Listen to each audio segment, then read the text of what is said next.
Alléluia, que Dieu nous bénisse. Bienvenue au numéro 5 de la parole d'exhortation. Alléluia, prions le Seigneur. Père, nous te rendons grâce, prends le contrôle de ce moment, enseigne-nous, éclaire-nous, fortifie-nous par ta parole au nom de Jésus-Christ. Amen. Soyons bénis. Alors, aujourd'hui, nous allons voir donc le thème 5. Est-ce qu'il y a Canaan sans combat? Est-ce qu'il y a Canaan sans combat? Alors, quel est le texte de base? Exode 3, verset 7. Dieu va dire à Moïse, « J'ai vu la souffrance de mon peuple qui est en Égypte, et j'ai entendu les cris que lui font pousser ses oppresseurs, car je connais ses douleurs. Je suis descendu pour le faire monter de ce pays dans un bon et vaste pays, dans un pays où coule le lait et le miel. » Alors, quel est le contexte? Israël a passé 400 ans en Égypte. Et à un moment donné, le pharaon qui est arrivé a commencé à le faire souffrir et Israël a crié à Dieu.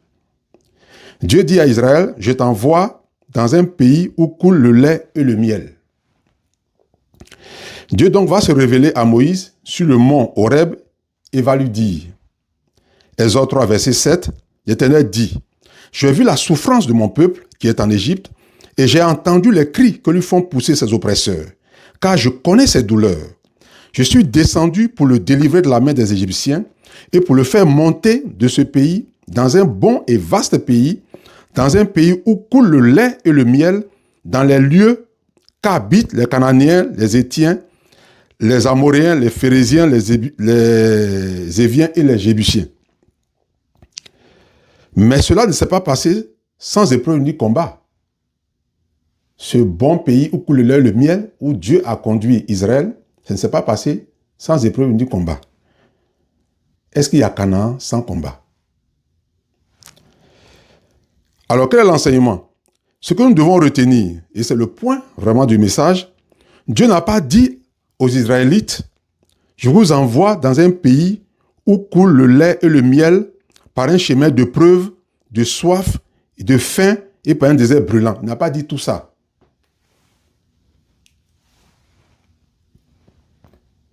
Dieu n'a pas dit tout ça.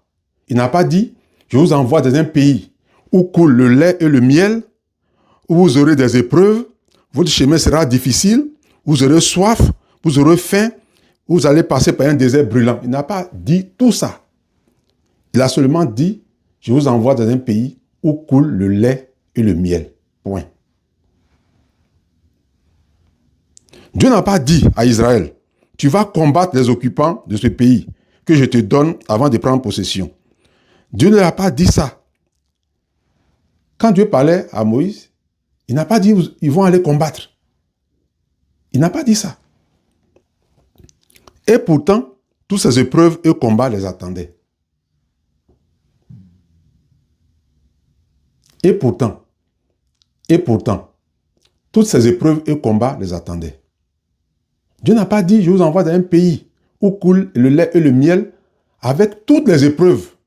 Il n'a pas cité tout ça lorsqu'il leur parlait. Il leur a dit simplement que je vous envoie dans un pays où coule le lait et le miel. Cependant, les épreuves les attendaient. Alors, ce qu'il faut retenir, ce qu'il faut savoir, tu vas devoir te battre pour entrer dans ton héritage. Mais ce qu'il faut garder à l'esprit, c'est la finalité. Pays où coule le lait et le miel. C'est ça qu'il faut garder à l'esprit. Dieu n'a pas accompagné Israël tout doucement, prendre son héritage en passant par le court chemin des Philistins, en détruisant les Philistins et en pourvoyant à tous leurs besoins au quotidien, sans épreuve, sans soif, ni faim, et en détruisant tous les peuples de Canaan, et les faire entrer tranquillement dans Canaan sans combat. Ce n'est pas ce qui s'est passé. La question, est-ce qu'il y a Canaan sans souffrance et sans combat?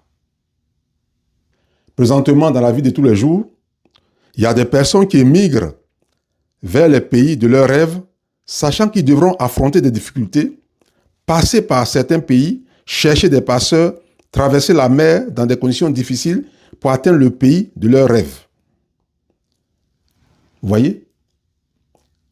C'est-à-dire que ces personnes ont un rêve à aller dans certains pays qu'ils ont en projet.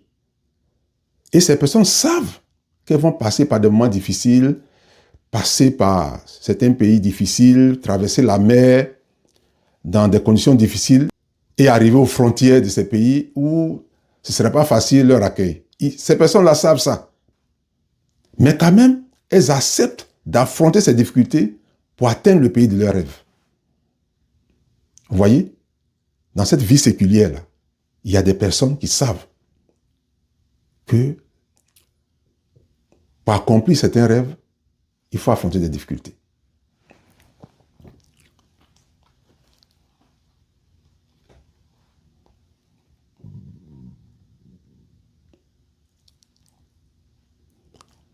Alors, ces personnes ne regardent pas les difficultés, ils regardent la finalité. La finalité, c'est l'atteinte de leurs rêves, c'est arriver dans le pays de leurs rêves. Toi, qu'est-ce que tu regardes? Les épreuves, la souffrance ou la finalité, le lait et le miel? Ces personnes s'engagent et sont prêtes à se battre. Dieu entend tes cris, il connaît tes douleurs, tes profonds besoins, tes aspirations. Dieu sait que tu aspires à la réussite sociale, que tu veux te marier, que tu veux un enfant, que tu veux du travail, que tu veux que tes affaires prospèrent, que ton entreprise marche. Tu veux avoir un marché. Tu veux que tes travaux champêtres réussissent. Tu veux voyager. Tu veux être délivré d'un lien, d'un péché qui te fatigue, des mauvais esprits, des attaques de l'ennemi. Tu veux atteindre ta destinée prophétique. Tu veux que Dieu t'utilise. Tu veux être un instrument entre les mains de Dieu. Tu veux entrer dans les promesses de Dieu pour toi. Tu as un objectif divin que tu veux atteindre. Dieu t'a promis quelque chose qu'il doit réaliser.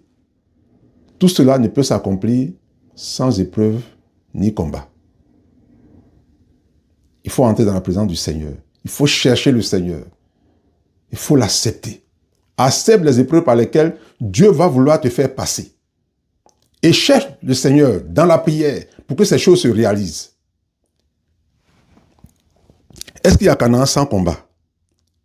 Quand Dieu nous conduit dans notre destinée, on peut connaître la faim, la soif, les conditions de vie peuvent se compliquer.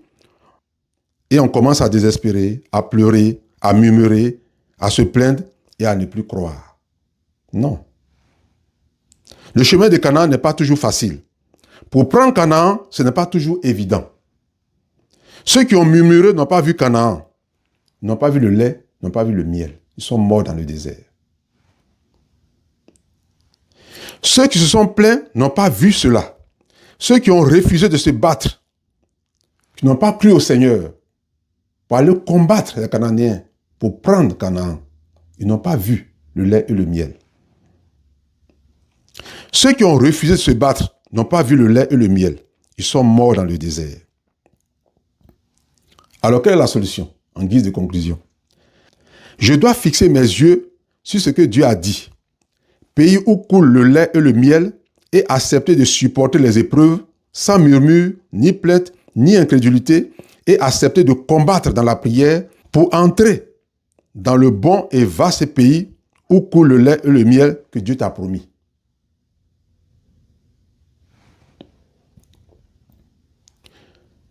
Alléluia. C'est dit dans Jérémie 29, verset 11, « Car je connais les projets que j'ai formés pour vous. Dit l'Éternel, projet de paix et non de malheur, afin de vous donner un avenir et de l'espérance. » Ce que nous devons retenir, bien-aimés, Dieu nous a promis, Dieu nous a fait des promesses. Alléluia. Pour que les promesses du Seigneur sur nos vies se réalisent, bien-aimés, il va falloir rentrer dans le combat. Il va falloir chercher le Seigneur. Il va falloir prier le Seigneur. Et Dieu peut nous faire passer par des situations difficiles afin de nous façonner, nous former pour notre héritage. Tout cela, il faut l'accepter. Sans se plaindre, sans murmurer et garder la foi afin que ce que Dieu a décidé de notre vie se réalise. Que Dieu te bénisse. sois encouragé, sois fortifié au nom de Jésus-Christ. Prions le Seigneur. Père Saint, nous te rendons grâce. Nous savons que ce n'est pas toujours évident que les promesses que tu as déclarées sur nous s'accomplissent, Seigneur, aussi simplement. Nous savons que nous avons notre part à jouer dans la prière, dans le combat et à supporter les épreuves. Nous avons besoin de ta grâce, de ta force.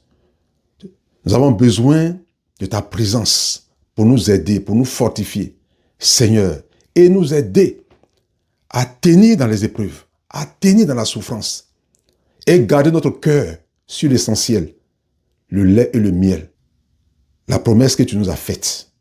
Béni sois-tu, fortifie-nous et fais-nous entrer dans notre héritage, fortifie-nous dans la prière, dans le combat et que tes promesses se réalisent dans notre vie. Au nom puissant de Jésus-Christ. Amen.